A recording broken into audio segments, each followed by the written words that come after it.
آ جاتے ہیں. تو ہماری باڈی کیا ہو جاتی ہے؟ بیمار ہو جاتی ہے. بیمار ہوتی ہے تو اپنے آپ کو ٹھیک کرنے کی کوشش کرتی ہے, کبھی کوشش میں کامیاب اور کبھی ناکام, کبھی فالج بھی ہو جاتا ہے. تو یہ سب نیک لوگوں کے ساتھ بھی ہوتا ہے. کیا خیال ہے؟ اللہ کا نظام ہے بھائی. ابراہیم علیہ السلام نے قرآن میں کیا کہا؟ وَإِذَا مَرِضْتُ فَهُوَ يَشْفِينِ, جب میں بیمار ہوتا ہوں تو مجھے اللہ شفا دیتا ہے. تو یہ بھی تو ایک حادثہ ہے نا باڈی کے ساتھ. تو جیسے انسانی باڈی کے ساتھ حادثہ ہونا ہمیشہ اس کی علامت نہیں ہے کہ اللہ کا عذاب آ رہا ہے, تو ایسے ہی زمین کے پر بھی مختلف قسم کی آفتیں ہر وقت حملہ کرتی رہتی ہیں. زلزلے بھی, قرآن کہتا ہے کہ ہم نے زمین کے بیلنس کو برقرار رکھنے کے لیے بڑے بڑے پہاڑ اس پہ ڈال دیے ہیں جو میخوں کی طرح گڑ گئے ہیں. اس کا مطلب کیا ہے کہ زمین ڈس بیلنس, بولو نا بھائی, ہوتی ہے. زمین ڈس بیلنس ہوگی تبھی تو اس کو بچانے کے لیے پہاڑ ہیں. ہاں اسی وجہ سے دیکھو پہاڑی علاقوں میں زلزلے زیادہ آتے ہیں, اس لیے کہ وہاں زمین زیادہ ڈس بیلنس تھی, تبھی اللہ نے کیلیں ٹھوک دی نا. صحیح بات ہے. پتہ نہیں کیا ہو گیا آپ لوگوں کو, میں چھوڑ کے اچھا بھلا تیار کر کے گیا تھا 1.5-2 مہینے میں پھر ویسے ہی ہو گئے. آپ اسی کے لیے بیٹھے ہوئے, یہ ہر وقت یوں گھماتے رہتے ہیں کہ اس کو پیچھے کرو. ڈاکٹر ذاکر نائک سے کسی نے سوال پوچھا تھا کہ اگر پہاڑوں سے زمین کا بیلنس قائم ہوتا ہے تو پہاڑی علاقوں میں زلزلے زیادہ کیوں آتے ہیں؟ انہوں نے بڑا پیارا جواب دیا کہ یہ ایسا ہی ہے کہ ہسپتال اگر بنے ہیں مریضوں کو شفا دینے کے لیے, تو سب سے زیادہ مریض ہسپتال میں کیوں ہوتے ہیں؟ نہیں یہی بات سمجھ میں بھائی, اسپتال کا مقصد کیا ہوتا ہے؟ مریض ٹھیک ہو جائیں. تو آپ کو ہسپتال کے علاوہ اتنے مریض نظر نہیں آئیں گے, سب سے زیادہ مریض کہاں نظر آئیں گے؟ تو بھائی وہیں ہسپتال, مریض ہیں تو ہسپتال ہے نا, انہی مریضوں کو تو ٹھیک کرنے کے لیے, تو صحت مندوں کو ٹھیک کرنے کے لیے تھوڑی ہوتے ہیں اسپتال. تو اللہ نے قرآن میں فرمایا ہم نے زمین کے بیلنس کو قائم رکھنے کے لیے اس میں بڑے بڑے پہاڑ میخوں کی طرح گاڑ دیے ہیں. اور یہ میخ کہتے ہیں کیل کو نا, تو یہ بھی ایک سائنٹیفک حقیقت ہے کہ پہاڑ جیسے کیل جو ہے نا جب ٹھوکی جاتی ہے تو اس کے جڑ زیادہ اندر ہوتی ہے اوپر سے کم. تو یہ پہاڑ جو ہے نا جتنے اوپر ہوتے ہیں اس سے زیادہ نیچے ہیں, ان کی جڑیں پھیلی ہوئی ہوتی ہیں, پورا ایک پہاڑ ہوتا ہے جو اندر دھسا ہوا ہوتا ہے. دیکھو اللہ نے کیسے 1400 سال پہلے بتا دیا تھا کہ یہ کیل کی طرح ہے, یعنی اس میں اشارہ دے دیا کہ یہ اندر زیادہ ہے باہر کم ہے. تو اللہ تعالیٰ نے انہی علاقوں میں پہاڑ زیادہ قائم کیے جہاں ڈس بیلنس ہونے کا خطرہ زیادہ تھا. تو اگر یہ پہاڑ نہ ہوتے تو یہ بہت ہچکولے کھاتی زمین, لیکن اللہ نے وہاں پہاڑ ڈال دیے. لیکن کبھی کبھار ڈس بیلنس ہوتی ہے, کیونکہ اللہ نے یہ کہا ہی نہیں کہ میں نے اس کائنات کو بنایا تو اب اس پہ کوئی حادثہ ہی نہیں آئے گا. تھوڑا سا اللہ نے ایسا آپشن رکھا ہے کہ کچھ نہ کچھ. دیکھو اللہ ہمیں ایسا بھی بنا سکتے تھے کہ ہم بیماری لیس ہو جاتے بالکل. کیا خیال ہے؟ ہمارے جراثیم جو ہم پر حملہ کرتے, تو ہمارے جراثیم جو ان سے فائٹ کرتے وہ اتنے طاقتور ہوتے کہ ہمیشہ ان پہ غالب ہی آتے رہتے, پھر ہم کبھی بھی بیمار نہ ہوتے. لیکن اللہ کی حکمت نے اس کا تقاضا کیا کہ ایسا نہ ہو. کیوں تقاضا کیا وہ میں ابھی انشاءاللہ بتا رہا ہوں. ایسا کیوں کیا اللہ نے؟ کہ تھوڑا سا رکھا ہے کہ بھئی کچھ حملہ بھی ہوگا. تو اللہ نے پہاڑ زمین پہ قائم کیے زمین کے بیلنس کو برقرار رکھنے کے لیے, مگر اتنا اچھا سسٹم نہیں کر دیا کہ ذرا سا زلزلے کا امکان ہی ختم ہو جائے. تھوڑا بہت اونچ نیچ, بولنے میں کوئی جا رہا ہے یار, تھوڑی بہت اونچ نیچ ہوتی رہے گی. اس میں کیا حکمت ہے میں اس کی طرف ابھی آ رہا ہوں. تو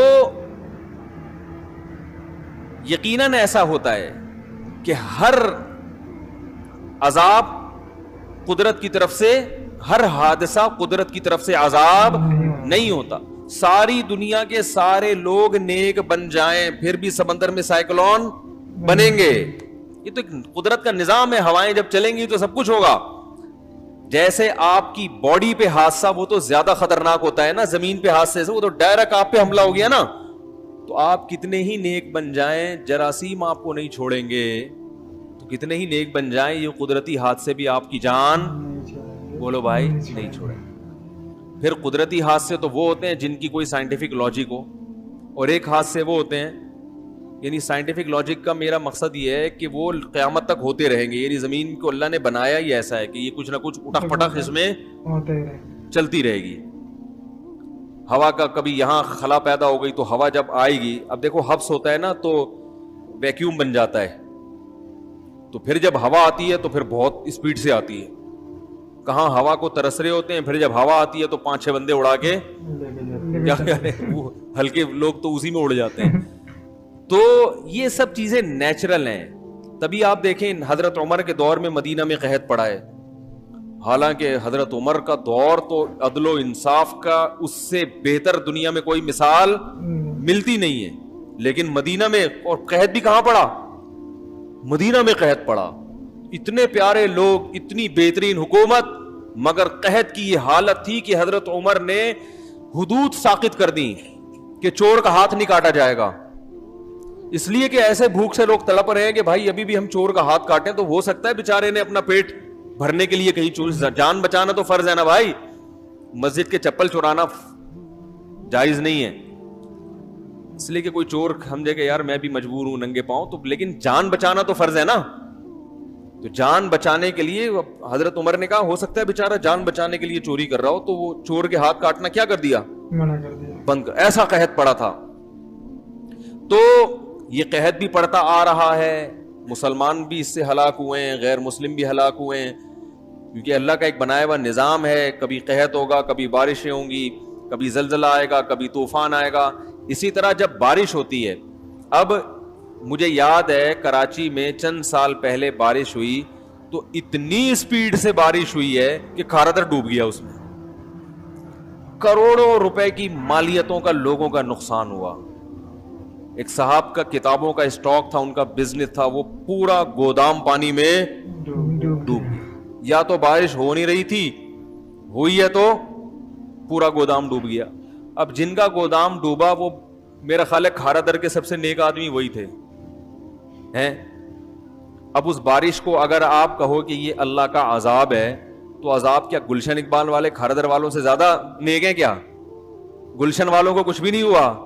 ہم ناظم آباد میں رہتے ہیں, ہمیں ابے کیا ہو گیا, کچھ بھی نہیں ہوا بول دو نا. ہم ناظم آباد میں رہتے ہیں, ہمیں کچھ بھی نہیں ہوا. کھارادر والے بیچارے ڈوب گئے, تو کیا وہ ہم زیادہ نیک ہیں ان سے؟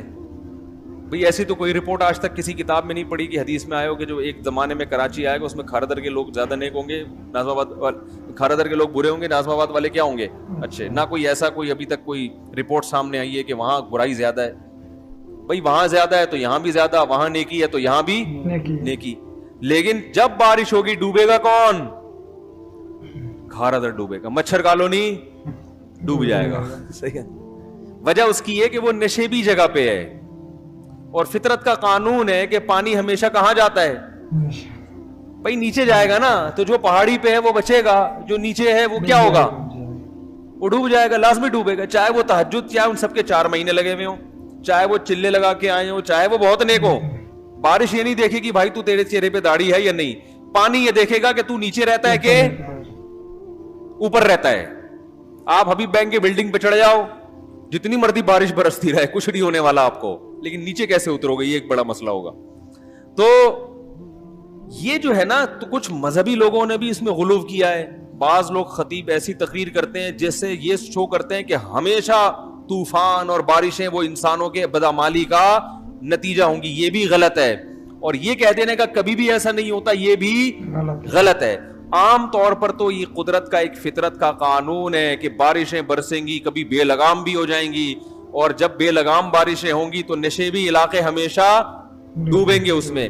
وہ اس لیے نہیں کہ وہ گناہگار ہیں, وہ اس لیے کہ تم نیچے رہتے کیوں ہو.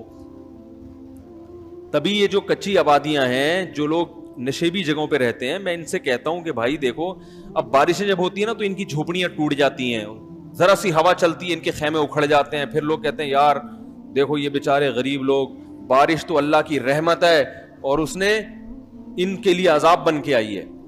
تو بھائی یہ ان کے لیے عذاب آپ کی اپنی حرکت کی وجہ سے بنی ہے کہ جب آپ کو پتا ہے کہ بارشیں بھی ہو سکتی ہیں, تیز بھی ہو سکتی ہیں, ہلکی بھی ہو سکتی ہیں, اور 5-6 سال کے بعد کراچی میں بارشوں کا طوفان آتا ہے. ایک جھٹکا کراچی میں ہر چند سالوں کے بعد ایسا آتا ہے کہ وہ تباہی والی بارش ہوتی ہے.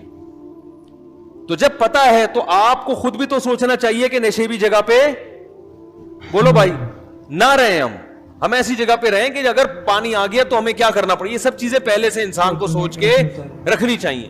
اگر کوئی یہ سوچتا ہے کہ میں چونکہ بہت نیک ہوں تو بارش کا طوفان مجھے کچھ نہیں کرے گا، تو یہ بے وقوف ہونے کی علامت ہوگی. اللہ کسی کو بطور معجزے کے بچا لے تو ایک الگ بات ہے، لیکن اللہ کا قانون یہ نہیں ہے.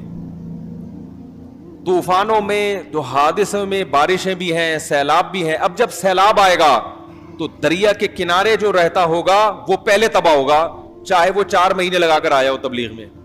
اور دوسرا نائٹ کلب میں رہتا ہوگا 24 گھنٹے، لیکن وہ دور رہتا ہوگا تو اس کی باری دیر سے آئے گی. نہیں یاری بات سمجھ. اب لوگ کہتے ہیں یہ بیچارہ تو اتنا نیک تھا، اس کا تو گھر ٹوٹ گیا. بھائی تو جب تو دریا کے پاس رہے گا اور تجھے پتا بھی ہے کہ ہر 5-6 سال کے بعد دریا میں طغیانی آئے گی، کبھی انڈیا ڈیم کھول دیتا ہے، کبھی بارش ہی زیادہ ہو جاتی ہے. تو یہ اللہ کا عذاب نہیں ہے، یہ تو ایک نیچرل ہے کہ جب دریا کبھی کبھار اوور لوڈ بھی ہوتے ہیں تو یہ تو حکومت کی ذمہ داری ہے، عوام کی ذمہ داری ہے کہ جب اوور لوڈ ہوگا تو پہلے سے اس کا انتظام کرے. قرآن میں ہے نا خذوا حذرکم، اے ایمان والو اپنے بچاؤ کی تدبیر پہلے سے کر کے رکھو، ہے نا قرآن میں.